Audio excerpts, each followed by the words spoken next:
안녕하세요. 신 팀장입니다. 지금 여러분께서 도착하신 이곳은 그랜드 캐년 사우스림의 중심, 바로 방문자 센터, 비지터 센터입니다. 그랜드 캐년을 처음 방문하셨다면 가장 먼저 들러야 할 곳이 바로 이곳입니다.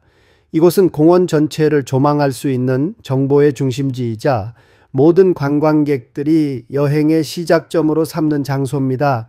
방문자 센터 주변에는 넓은 무료 주차장이 잘 마련되어 있답니다. 자가용차나 투어 차량 모두 주차하시기 편리하고, 주차 후에는 도보로 약 5분이면 그랜드 캐년의 대표적인 전망대인 매더 포인트에 도착할 수 있어 관광 동선이 매우 효율적입니다.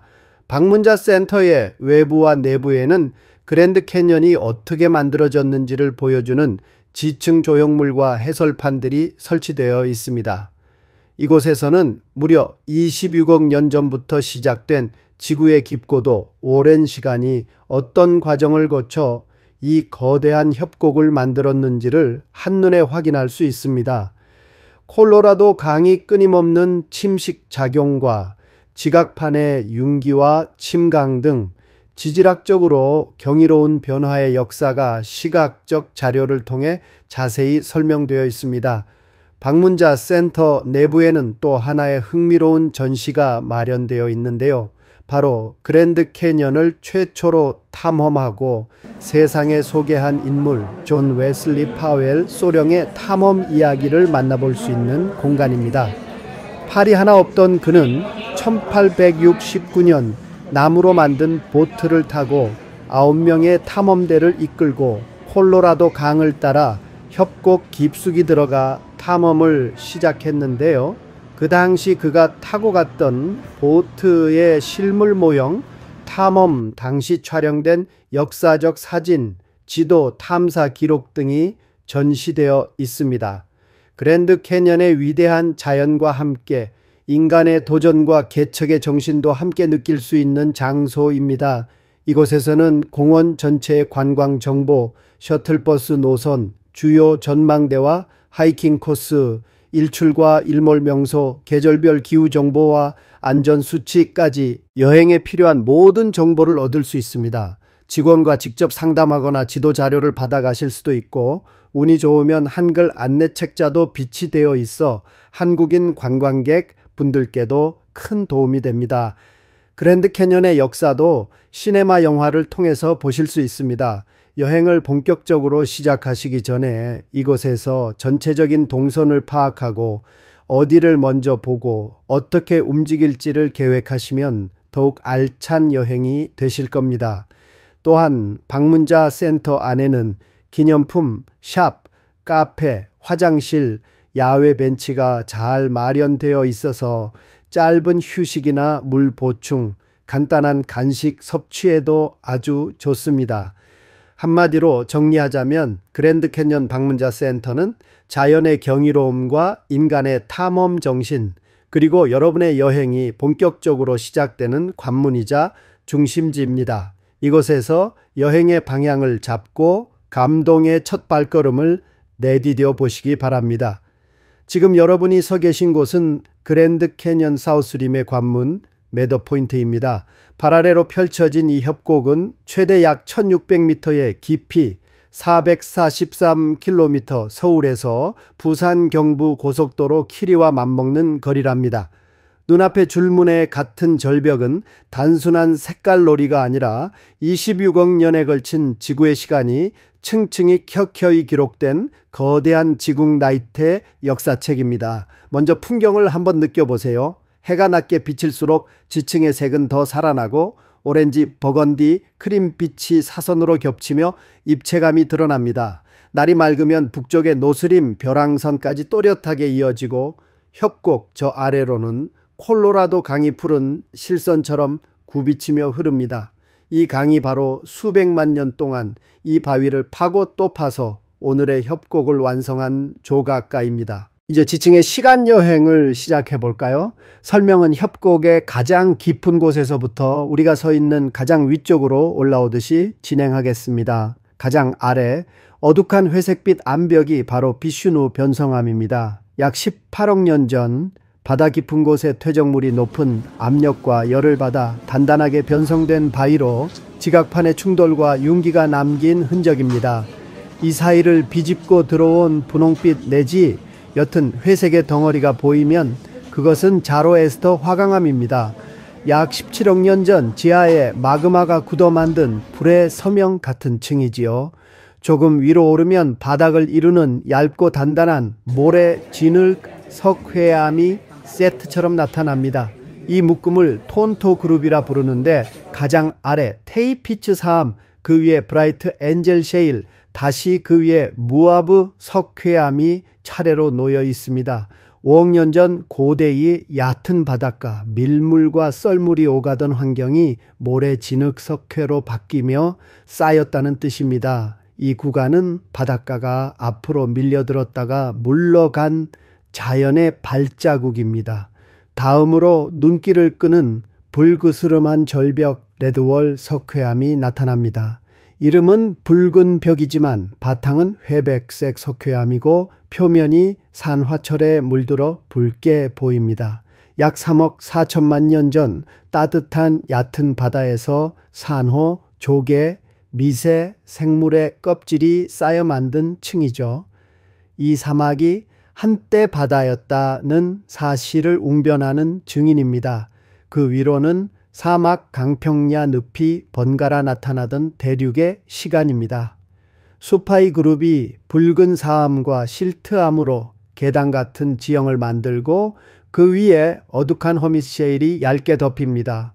바람과 비에 잘 깎이는 이 셰일은 바로 위층을 선명한 툼스톤 같은 첨탑으로 떠받치는 약한 받침대 역할을 합니다. 이제 매더포인트 부근에서 특히 눈에 잘 들어오는 크림색 띠 코코니노 사암을 보실 차례입니다. 약 2억 6천만 년 전 거대한 사구 모래 언덕과 굳어져 만들어졌습니다.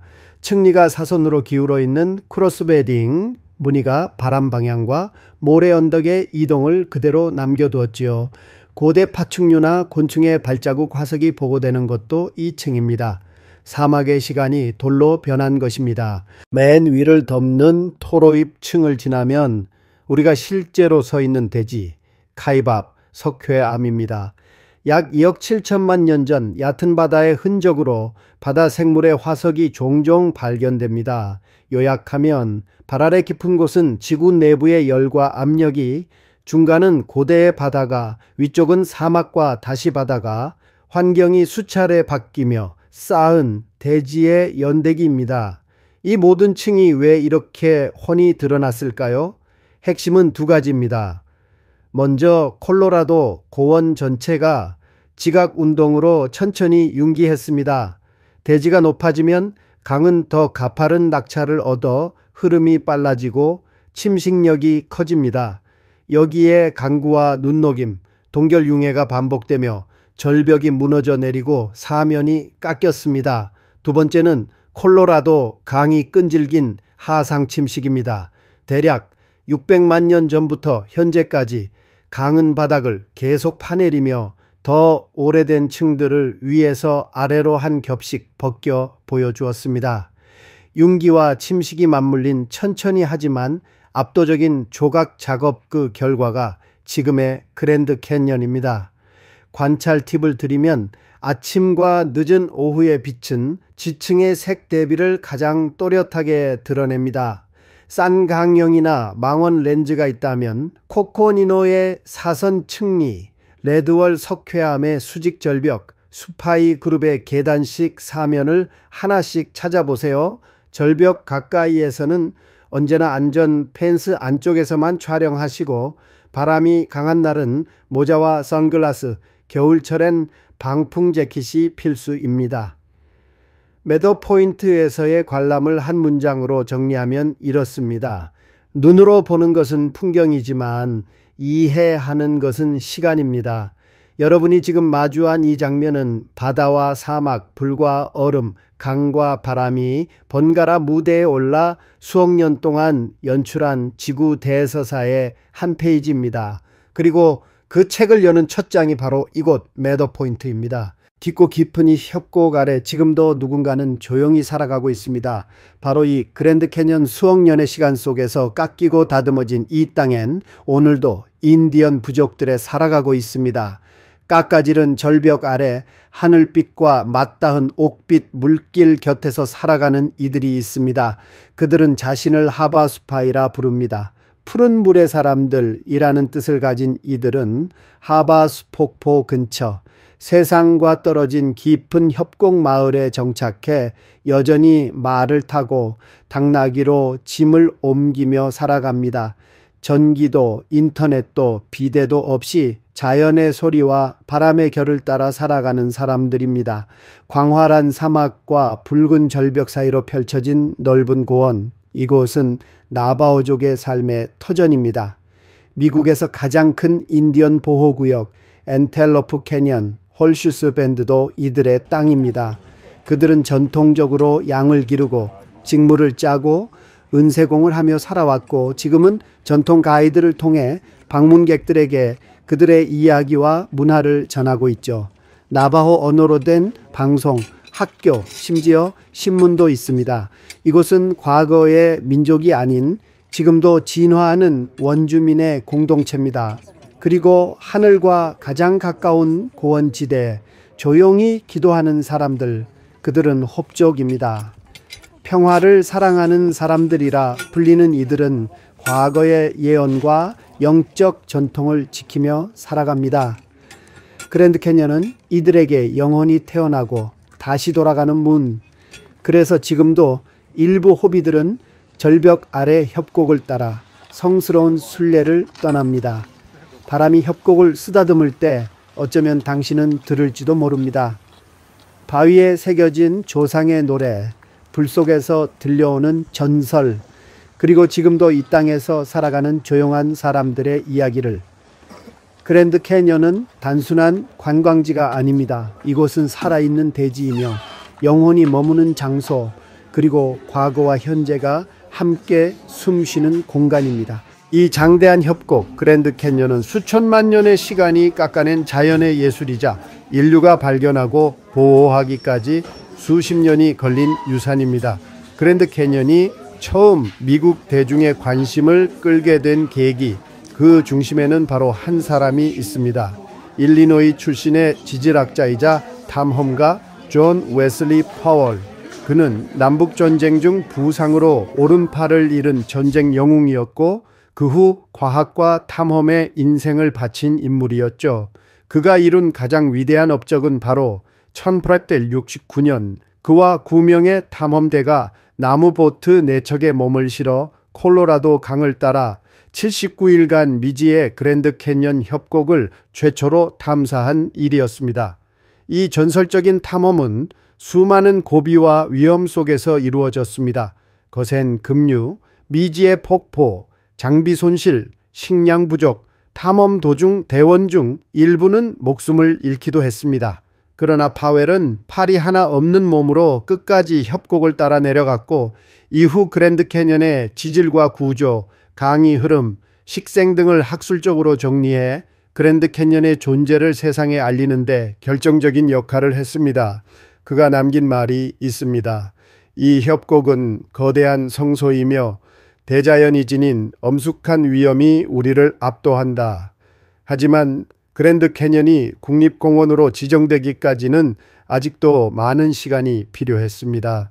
이후 수십 년 동안 광산업자들과 개발업자들은 이 땅의 금속 광물, 유리 원료, 수력 발전의 가능성을 노리며 캐년 일대를 상업 개발하려는 시도를 반복했습니다. 그때 또 한 사람, 시어도어 루스벨트 대통령이 나섭니다. 1903년 그는 직접 말을 타고 그랜드 캐년을 방문한 뒤 이렇게 말합니다. 이 광대한 협곡은 손대지 말고 그대로 남겨두어야 한다. 훼손하지 말고 상업화하지 말고 미래의 모든 세대를 위해 지켜야 할 곳이다. 그의 뜻에 따라 1908년 루스벨트 대통령은 대통령 권한으로 그랜드 캐년을 국립기념물, 영어로 내셔널 모뉴먼트로 지정합니다. 그리고 마침내 수많은 보존운동가들과 과학자, 정치인들의 노력 끝에 1919년 2월 26일 그랜드 캐년은 공식적으로 그랜드 캐년 국립공원으로 지정됩니다. 이는 미국에서 15번째 국립공원, 그리고 현재는 연간 600만 명 이상이 방문하는 세계적인 자연유산이 되었습니다. 다시 말해 1869년 존 웨슬리 파웰의 대탐험 1908년, 루스벨트의 국립기념물 지정 1919년, 공식 국립공원 지정, 이렇게 50년간의 보존운동과 탐험 정신의 결실로 오늘날의 그랜드 캐년이 탄생한 것입니다. 여러분이 지금 밟고 있는 이 땅은 단지 땅이 아닌 시간 위의 발자국입니다. 그리고 이 협곡은 단지 절경이 아니라 인류의 자연 보존 정신과 탐험 정신이 만들어낸 위대한 유산입니다. 게스관광 신팀장이 자신 있게 말씀드립니다. 이 이야기와 함께라면 그랜드 캐년은 단지 풍경이 아닌 한편의 역사와 철학이 되는 여행지입니다. 구독, 좋아요 부탁드립니다. 복 받으실 겁니다. 지금 우리는 세계 7대 자연경관 중 하나로 꼽히는 그랜드 캐니언 국립공원을 전체 관광 포인트 3곳을 알아보겠습니다.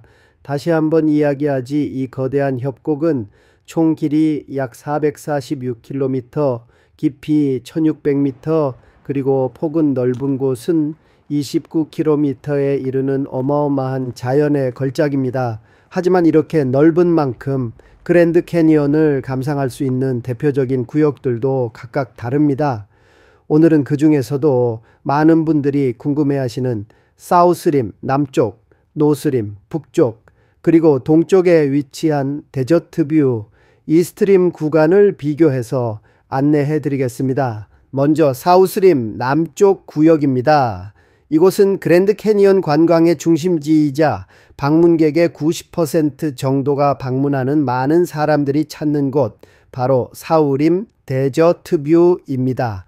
전망대도 다양하고 많습니다. 마더 포인트에서 걸어서 야바파이 포인트까지, 그리고 동쪽 끝에는 데저트뷰 워치타워까지 협곡의 깊이와 색감, 지층의 신비를 가장 드라마틱하게 보여주는 곳입니다.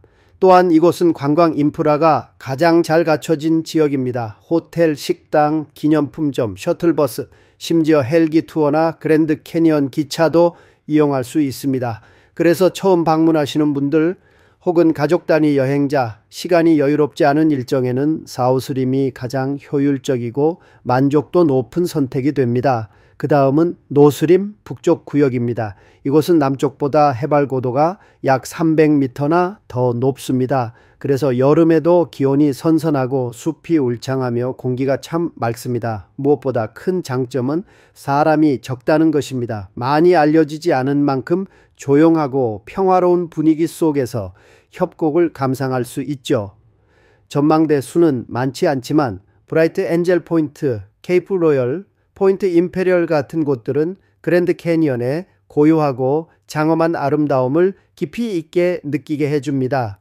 다만 북쪽은 매년 5월 중순부터 10월 중순까지만 개방되며 숙소와 식당이 매우 제한적이기 때문에 하이킹, 캠핑, 그리고 깊은 자연 속의 힐링을 원하는 분들에게 추천드립니다. 그리고 마지막으로 게스관광 손님들 특별히 다녀오는 이스트림, 동쪽의 데저트뷰, 웨치타워, 일명 인디언 첨성대 구간입니다. 여러분, 여기는 이곳은 사우스림의 동쪽 끝자락에 위치해 있으며 데저트뷰 드라이브라는 경치 좋은 길을 따라 자동차로 이동하며 감상하는 방식입니다.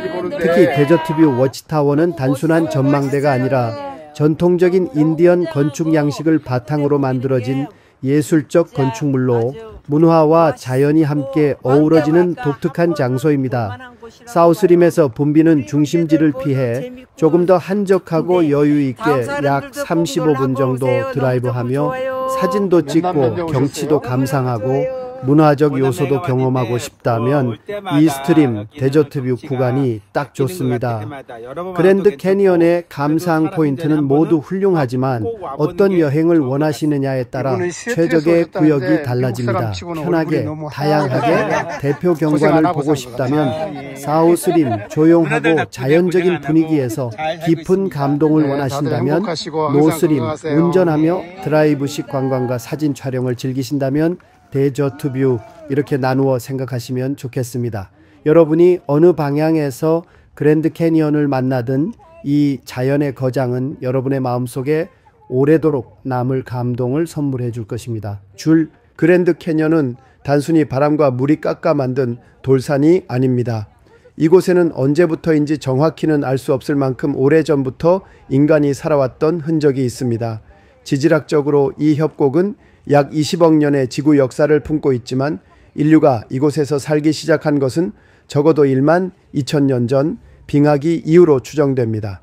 그때부터 사람들은 이곳에서 사냥을 하고 강계 농사를 짓고 돌로 도구를 만들어 사용했습니다. 그리고 그들의 후손들이 바로 현재까지도 캐년 안에서 살아가고 있는 원주민 부족들, 즉 하바스파이 덕거 부족, 히발라이, 나바호, 호피 부족 사람들입니다. 하바스파이족은 그랜드 캐년 안쪽 깊은 곳 하바수 캐년이라는 푸른 폭포의 마을에서 지금도 삶을 이어가고 있습니다. 그들은 자신들을 푸른 물의 사람들, People of the Blue Green Water라고 부릅니다. 하바수 폭포의 푸른 물빛은 바로 그들의 정체성과도 같습니다.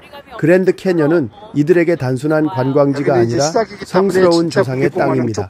그들은 산 하나, 바위 하나, 강 하나에도 영혼이 깃들어 있다고 믿습니다.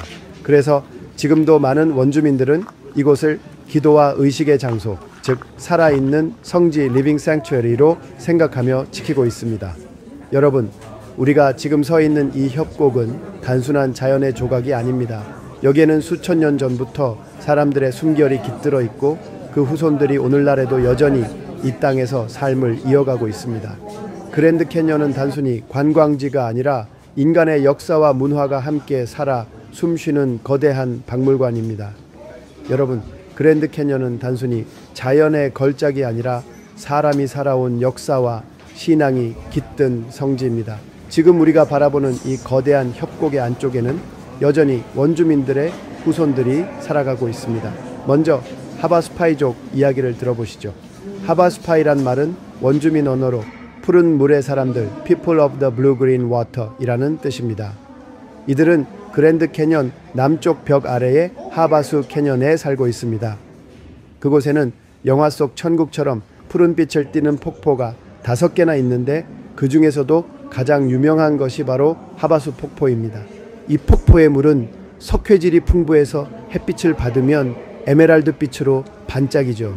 하바스파이 사람들은 이 물을 조상의 숨결이 흐르는 생명의 강으로 믿습니다. 지금도 그들은 말과 노새를 타고만 이동할 수 있는 외딴 마을에서 살아가며 자연을 해치지 않고 조상의 전통을 지키며 관광객을 맞이하고 있습니다. 그들의 말에 이런 전설이 있습니다. 이 물이 마르면 우리 민족의 영혼도 사라질 것이다.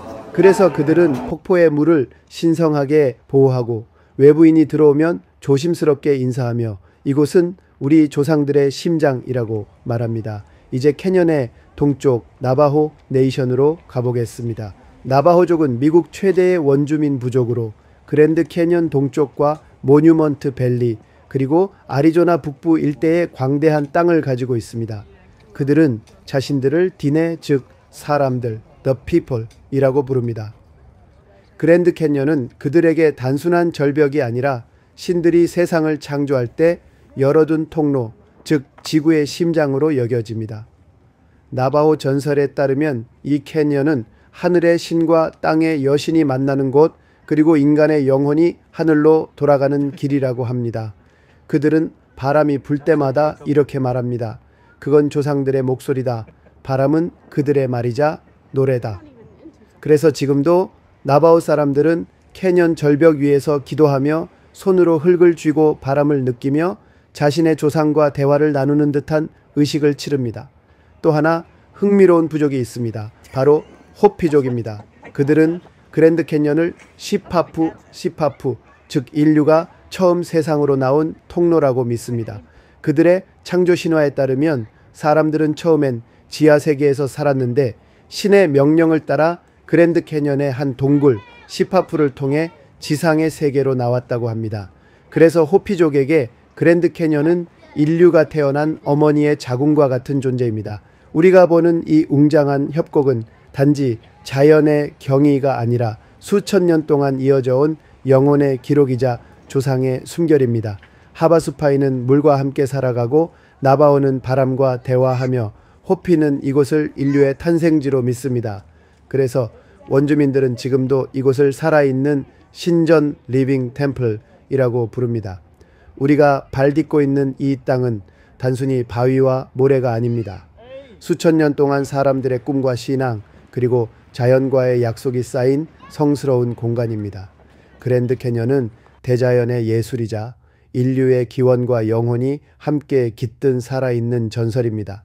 그랜드 캐년의 아주 특별한 체험 투어를 하나를 소개해 드리겠습니다. 바로 당나귀, 영어로 뮬을 타고 캐년을 내려가는 투어입니다. 이 투어는 100년이 넘는 역사를 가진 전통 프로그램으로 예전에는 우편과 짐을 나르던 교통수단이었지만 지금은 관광객들이 대자연 속을 천천히 느끼며 내려가는 명물 코스로 사랑받고 있습니다. 당나귀는 말보다 작지만 훨씬 똑똑하고 발이 단단해서 좋고 가파른 절벽길에서도 아주 안정적입니다. 가이드가 맨 앞에서 이끌고 우리는 줄을 지어 리무 위의 숲길과 협곡 가장자리를 따라 천천히 이동하게 됩니다. 림 위만 도는 2시간짜리 코스도 있고 깊은 협곡 속의 팬텀 렌치까지 내려가 하룻밤을 보내는 이틀짜리 코스도 있습니다. 탑승 전에는 몸무게를 반드시 측정합니다. 당나귀의 안전을 위해 풀복장 기준 약 200파운드 90kg 이하만 가능합니다. 또 9살 이상 키 155cm 이상부터 탑승이 허용됩니다. 이건 안전을 위한 규정이니 꼭 지켜주셔야 한답니다. 복장은 굽이 낮은 신발, 긴 바지, 모자, 자외선 차단제, 물 한 병 정도면 충분합니다. 날씨 변화가 심하니 얇은 겉옷도 챙기시면 좋습니다. 당나귀 등에 앉아 천천히 협곡을 따라 내려가다 보면 자동차나 버스에서는 절대 볼 수 없는 그랜드 캐년의 숨결과 시간의 깊이를 느낄 수 있습니다. 이 체험은 단순한 관광이 아니라 자연과 호흡하고 마음을 비우는 시간입니다. 당나귀의 느린 걸음에 맞춰 움직이다 보면 우리 마음도 함께 천천히 내려앉습니다. 이 순간 우리는 진정한 의미의 그랜드 캐년 여행을 하고 있는 것입니다. 좋습니다. 그랜드 캐년을 감상하는 방법은 여러 가지가 있습니다. 방금 소개해드린 당나귀 투어처럼 땅에서 느리게 내려가는 체험이 있는가 하면 이번에는 그 반대로 하늘에서 내려다보는 관광도 있습니다. 바로 헬리콥터나 경비행기를 이용한 에어 투어도 있습니다. 하늘 위에서 보면 협곡의 깊이와 규모가 완전히 다르게 느껴집니다. 지상에서는 끝이 안 보이던 절벽들이 한눈에 들어오고 콜로라도 강이 마치 한 줄기 실처럼 구불구불 흘러가는 모습이 장관입니다. 하지만 이런 비행 투어는 개인 예약의 비용도 높고 기상 조건에 따라 취소되기도 해서 모든 분들이 쉽게 경험하기는 어렵습니다. 그래서 저희 게스관광 패키지에는 그랜드 캐년을 하늘에서 본 것처럼 실감나게 느낄 수 있는 아이맥스 영화 감상이 포함되어 있습니다. 극장 이름은 그랜드 캐년 아이맥스 시어터, 약 25m, 25m짜리 초대형 스크린으로 헬리콥터가 협곡 안을 날아다니는 장면이 생생하게 펼쳐집니다. 마치 여러분이 직접 하늘을 날고 있는 듯한 느낌이에요. 거대한 절벽 사이로 바람이 불고 강물이 바로 발밑에서 출렁거리는 그 생생한 현장감, 말 그대로 눈으로 떠나는 하늘 여행입니다. 그래서 저는 이렇게 말씀드립니다. 헬리콥터도 좋고 경비행기도 좋지만 게스관광의 아이맥스 투어는 그 모든 걸 안전하고 편하게 극장 의자에 앉은 채로 즐길 수 있는 최고의 하늘 여행입니다. 네, 여러분 오늘 함께한 그랜드 캐년 여행, 말로 다 표현할 수 없는 대자연의 위대함, 그리고 수천만 년 세월이 만들어낸 협곡의 아름다움, 이곳은 정말 지구의 심장이라 불릴 만한 곳입니다. 언제나 사진보다 영상보다 직접 눈으로 보고 마음으로 느끼는 게 가장 큰 감동이죠. 그랜드 캐년에서 신 팀장이었습니다. 여러분의 다음 여행에서도 또 만날 수 있길 바랍니다. 감사합니다.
Cảm ơn